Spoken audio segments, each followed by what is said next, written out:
Vêtues de noir, des femmes togolaises sont sorties par centaines ou par milliers selon les sources dans les rues de Lomé, la capitale. Elles ont crié leur colère pour réclamer la libération des militants de l'opposition encore en détention dans l'affaire des incendies des marchés de Kara et de Lomé. Quand tu sais que ça ne va pas, il faut être en noir. Parce que déjà qu'on avait arrêté les gens, nous sommes en deuil.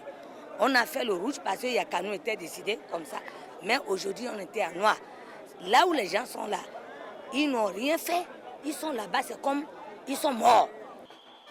À chaque carrefour, les manifestants ont effectué des rituels en signe d'invocation des dieux sur les méchants.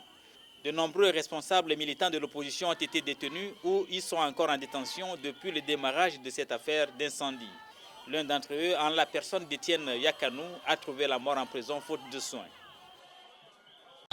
Ceux qui ont fait les choses même sont en liberté et ils circulent librement dans le pays alors que nos frères sont emprisonnés. C'est pour ça que nous sommes sortis aujourd'hui pour demander à ce gouvernement de libérer nos frères, nos maris et tous ceux qui sont emprisonnés innocemment.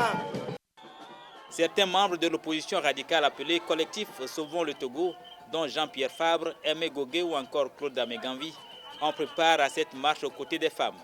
Récemment, le collectif Sauvons le Togo a publié son rapport sur les incendies dans lequel il cite les noms de 8 personnalités civiles et militaires proches du président Faure Gnassingbé comme étant les vrais commanditaires des incendies.